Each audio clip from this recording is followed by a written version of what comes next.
find exciting. I'm thinking maybe we could go there by, if you could talk about anecdotes, specific examples of either.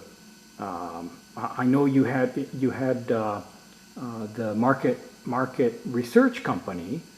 I know you had, of course, these deals like you were just describing, working with these international companies, Faro Holland, Faro England, of course Faro Nippon Faro, so on. But what can you think of some, whether it's from the market research side or from the the other businesses you've already described, what really got your juices going? Before you answer that, Dad. I'm sorry? Before you answer that. What? Before you answer that. Yes. What makes a Braden a Braden? In our family, it's being born from a Braden family. I mean, in other words, other than that, there's no external influence that I know of that makes a typical Braden, because they're all different. What's your answer? Do you have an answer for that? Or do you have a good joke from that? A Braden. I can't think of any sort of jocular version of making a Braden.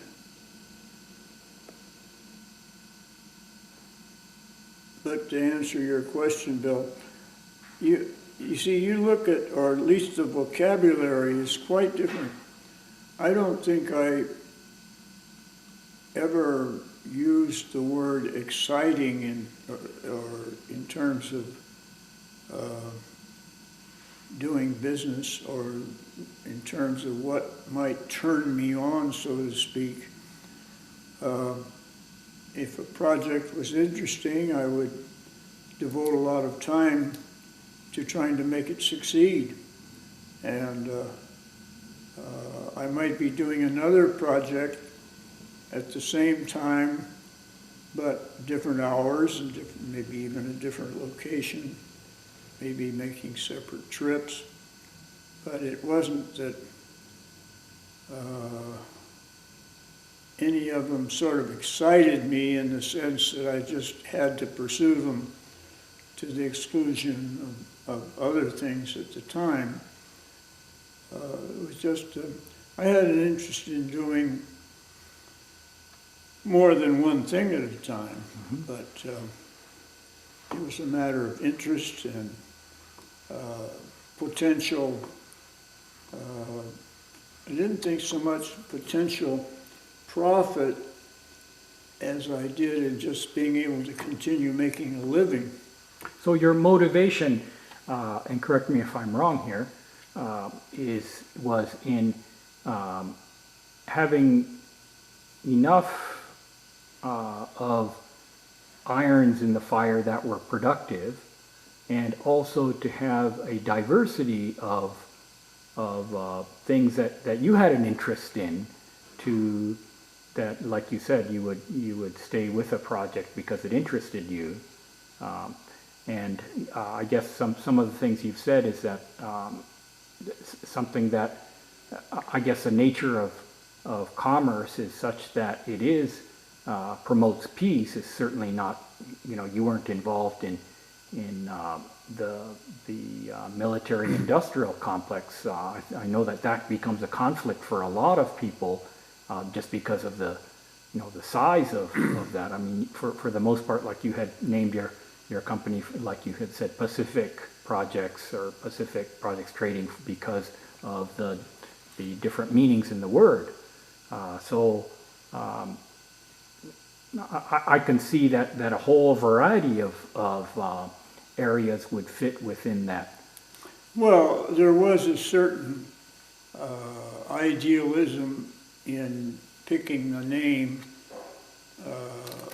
specific and projects, but actually, I found that as I made contacts and got into contracts and pursued the daily business, there wasn't, I wasn't really conscious of pursuing an idealistic goal or anything terribly ambitious either. It was a matter of doing each project to the satisfaction of the principal, the person who either was paying for it or would introduced it or offered me some rights to it or whatever it was. It was a pretty mundane outlook on doing business. It wasn't for the excitement or for an idealistic goal. Although when I went out to the Far East after I got out of the Navy, I wrote an essay for my own use, my family. I wrote an essay on, along the lines of what was then emerging the Marshall Plan and helping other nations, particularly those that were less industrial, become productive and prosperous. Mm-hmm. So I had this conception of working in the Far East to, as it were, do some good, but in my actual selection of projects and doing business, it was much more mundane. Mm-hmm. I didn't consistently, for example, I didn't join the American International Development Program. I didn't become a government or State Department official actually promoting these things. I was became interested in the projects I was able to get just as a businessman. Mm-hmm. And indeed, you were actually on the front line rather than someone promoting it. You were actually doing it. So, well, in some way. I mean, there were so many people doing it in so many industries. But yes, I felt that even the bit that we did, say in Faro, in helping a Philippine company put in a new furnace to make better pots and pans. I mean, that had sort of a connection with development. right. But I wasn't part of a development program for either a big company or the government. Mm-hmm. Now, you traveled actually to places like Indonesia, Oh, yeah. to Korea, even India on occasion for business. Once or twice. Well, I went through India a couple of times and stopped, but I actually went there and back on business at least once. Mm-hmm. I went to Indonesia many times, Korea many times, Singapore a few times, Hong Kong, of course, Mm-hmm. Thailand, Burma, Malaysia once, Penang. So these travels were for business leads. Mm-hmm. One of the Faro companies or somebody else would know if somebody might be interested in enamelware business or whatever else. Mm-hmm. No. Now, I was thinking that we could talk a little bit about your family then, and your friends. Let's see. I guess a lot of your friends were actually related with your business. Oh yeah. And I mean, I think we discussed in a previous session of how you had brought on people like Mr. Turner, Frank Turner. You know, we had discussed Rico Tudor. Now, it seems that with the when you retired and you actually then when you moved to the East Coast is when you really kind of reconnected with your friends, and you know you but maybe you could talk a little bit about any of that, you know, that part that about your friends or your family, that you any particular, not a very good question here, any Well, particular I think incidents come to mind? once I got to Japan, my initial friendships were, or associations call it, were dual. One was with Sonoya's family, Hajime-san particularly, and that did not lead to a great expansion of associations or social life. The other was from the assignments I got, starting with Faro. So I got to know various Japanese who had been with Takasaki's company or to whom he introduced me.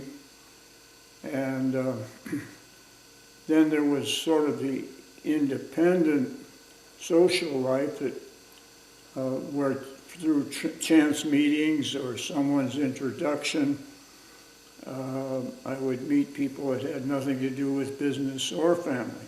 Mm-hmm. And Like who? I don't mean to put you on the spot, just if it doesn't. well, I come to mean, mind. fairly, I forget just how it was I met Frank Turner, but then there was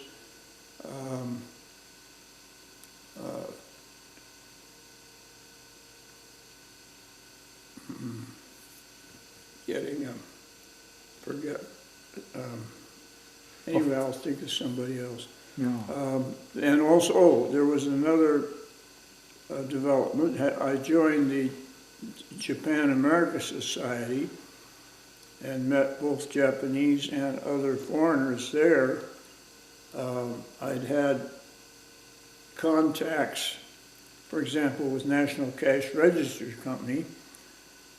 When I first went to Japan, I looked up the representative for NCR because I had known of the company when I lived in Oakwood, Dayton, Ohio. And NCR turned into IBM, is that right? no, NCR still separate, okay. National Cash Register became, well, it's still National Cash Register, but the latest president of NCR became the president of Hewlett-Packard. Mm-hmm. Anyway, there were, I met, for example, the Japan representative of National Cash Register, who was a British gentleman, but we had no business because he was already there and established and he didn't need me. Mm-hmm. But we enjoyed each other's company a couple of times. And You were a member of the press club. you know, later on, I see.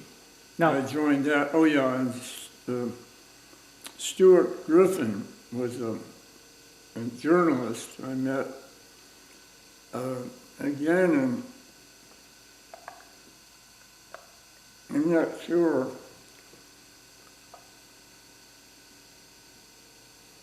if that was at the press club or some other occasion. here, let me pause it a minute. Fine through dinner, but I think I better give up now. Okay.